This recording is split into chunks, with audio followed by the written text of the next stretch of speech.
Hello, beautiful, and welcome to the Come to Your Senses podcast. I'm your host, award-winning certified feminine embodiment coach, licensed esthetician, and enthusiastic foster dog mama to animals across the land, Mary Lofgren. Here, we explore how to bring more richness, radiance, peace, and pleasure to our lives, homes, and hearts through the joy of beauty, the wisdom of the body, the warmth of connection, and the splendor of the senses. I'm so glad you're here. Pull up a poof and let's dive in. Hello, beautiful beings, and welcome to today's episode, which is all about your favorite topic and mine, pleasure. Every time I record an episode on pleasure, it always ranks very high. So I'm delighted to bring you today's episode about pleasure. And this episode came about because this past weekend I was teaching a Joys of Summer retreat for the members of our sanctuary community. And this retreat is all about planning the simple pleasures of summer and how to layer those into our season, because it's so common to get to the end of season and think, where did it go? And I wish I had done this and I wish I had done that. And in the sanctuary, we're all about slowing down and living with intention and listening to our bodies and listening to our desires. And so this retreat was really devoted to that. But whenever it comes to creating more of the simple pleasures that delight our bodies and nourish our nervous systems, what's more important than content is often context. In other words, I am sure that you know you have a love of nectarine and burrata salad with fresh basil, and you might want that in your summer. You might like to go to the beach or tour lavender fields and all these things that we can do. But it is not always just the what that motivates us. What motivates us is the why. And when it comes to layering more of these simple sensory pleasures into our lives, just knowing that we should or could is often not a compelling reason enough. And so today's episode is really a testimony about the healing power of simple pleasures. And it's particularly relevant to me right now because I'm spending the summer in Northern California. And I have a few friends here, but not many. And when I got here, a few of my friends who I had planned to spend time with either had to go out of town due to a family emergency or were planning on spending time outside of town. So I've had a good 10 days without any intimate friend connection. And that used to really send me into a mental health isolation spin. And I'm almost right about there. Fortunately, I have plans to see some friends tonight, and I'm going to my friend Bridget Boyle's show on Thursday. Shout out to Bridget. She's a fabulous musician here in San Francisco, and she's also a listener of this podcast. And so over these last few days and weeks, I have really leaned into the support of pleasure to keep my mental health afloat, because I have a desire to move here and to create a life here. And as we all know, change, even when it's good change, is still change. and it is unsettling, and it can bring up some of our deepest doubts and fears. And so I'm pet sitting while I'm here, and I have had so many delicious adventures with this pooch that I'm pet sitting for. Driving through the redwoods, going to the beach. Each time we go on an outing, I make a pleasure pack for the dog that includes treats and toys and a, regular water bowl, not just a random Tupperware container, but like a luxurious drinking experience and a bottle of water. And for myself, I pack water, books, my journals, some watercolors, snacks. And so it's like we each have our own little pleasure pack and we go on adventures.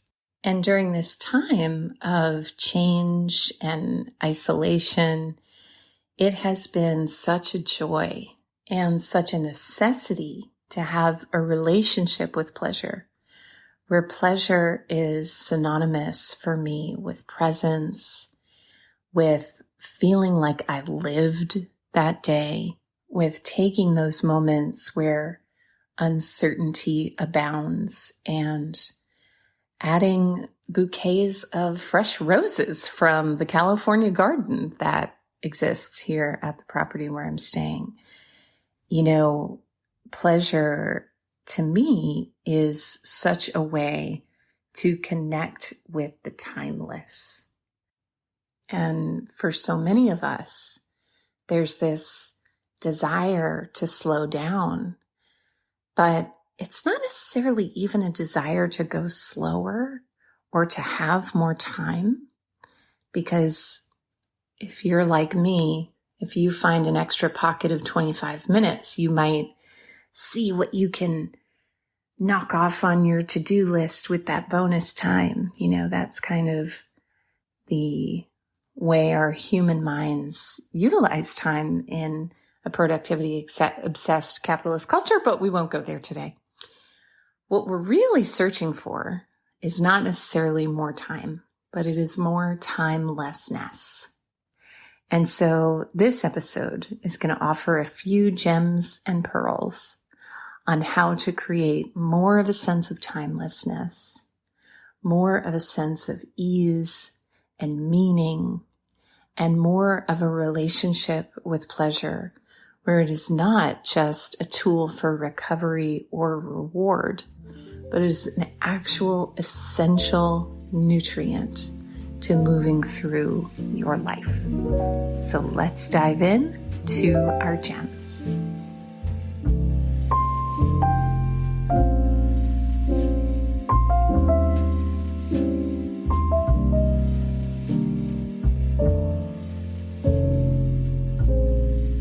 And so where we'll begin is with taking stock of where we are. So on any good journey, before we assess where we're going, it's helpful to know who we are, where we are. And on this journey of pleasure, I invite you to just pause and ask yourself, what are some of the current ideas and beliefs that I carry around pleasure? And what I'd like to do in this episode is, as you've reflected on what ideas, what beliefs you may be holding around pleasure, what is its purpose in your life? What would happen if you brought more pleasure into your life, for the better or for the worse? Is pleasure worth it? So one of my mentors and teachers, Mama Gina, used to say, an unpleasured life is very easy to obtain. And that pleasure takes work and risk and discipline. And so is pleasure worth it? And these are all really useful questions to reflect upon. And what I'd like to share with you now are some ideas about pleasure that I have discovered in my nearly 20 years of exploring pleasure as something more than just a fleeting feeling of pleasantness, but as a boon for my spiritual life, for my sense of my authentic self, for relationship to desire, etc., etc. And I'd like to share with you a few seeds of ideas to plant in the garden of your own heart and your own psyche and see what blooms and if these feel true for you.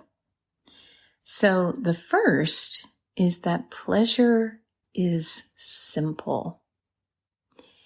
You know, pleasure can often feel complex and very far away, particularly if you've had a stressful day or your kids are screaming. It's like, if I were to get into a state of pleasure, I would need to go to a spa and get a manicure and have someone massage my scalp for the next 17 hours. You know, it's like in those moments, pleasure can seem so distant because in our culture, our understanding of pleasure is so narrow compared to the full breadth and spectrum of pleasure that's actually available to our bodies.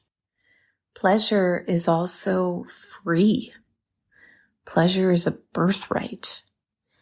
And I know when I first started my pleasure journey, it felt like in order to have a more pleasurable life, I would need to have more money and spend money on luxurious things and luxurious experiences. But I want to also remind us that there is pleasure in a breath.